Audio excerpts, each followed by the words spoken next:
Good afternoon, folks, and welcome to Executive Insights. I'm Ollie Chandhok with the Business Journals. Very, very excited to have you joining us again today. And today we're going to meet Kevin Campbell. He is a senior branch manager with CornerStone Staffing. Kevin, welcome to the show. Hey, thanks for having me. Always good to see you, Kevin. This Yeah. is terrific. Now, before we get into some of your insights and your thought leadership, tell me a little bit about your role with CornerStone Staffing. Yeah. So I have been with Cornerstone for a little over 7 years now. Started out on the client facing side of things, but now I am running part of our operation in Texas, as well as a few other markets, and more specifically, our operation in Arizona. Now, you're in the workforce space, and so we've heard a lot about the return to office, and it seems to keep resurfacing since 2020, since the pandemic. This year is certainly being no exception. What are the current trends nationally and specifically in Phoenix? Yeah. So we have seen year over year an increase in that return to office. Um, and so, this year we've seen the highest market, upwards of around 70% of companies in some sort of capacity getting back to the office. The national average is right around high 50s, I think 58%. And Phoenix is trailing slightly behind that. So now, given that sort of upward trend, and we hear a lot about this vocal opposition to the return to office in certain spaces, why do you think these numbers continue to trend upward? Yeah, so I think a lot of that comes from employers recognizing that a fully remote work environment is not getting the best out of them, out of their employees long term. So, a few different pieces there. In a remote environment, employees aren't getting as much engagement with others, whether that's on their team or on other teams, uh, whether that's in the break room, in the parking lot, just casually at different company events. And so that doesn't foster as tighter of a culture.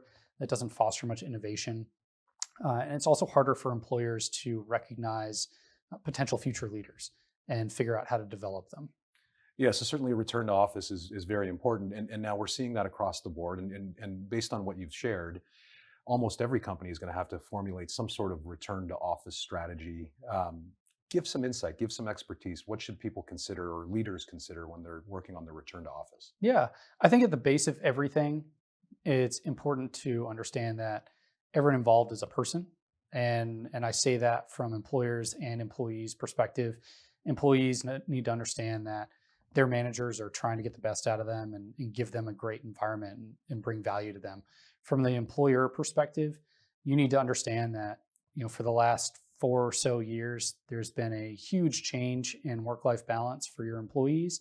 And so keeping that in mind when it comes to schedule flexibility, hybrid work schedules, and also creating an environment that brings value to your employees.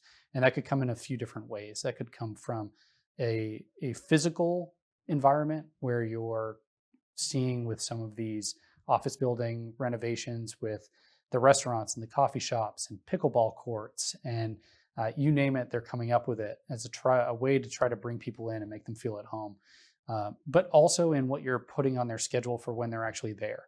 It's really important that employees see that there is a stark difference between working from home in front of your computer and working in the office. It can't be the same environment.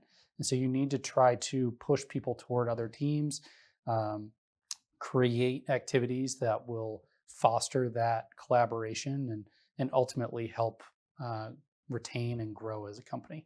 That's terrific advice. So create a pleasant space, but also give them a purpose to be there. Yeah, Well, Kevin, I appreciate you spending the time with me today. Appreciate the insight, and of course, appreciate the long-standing partnership with Cornerstone Staffing. I appreciate it. Thank you for having me. You got it.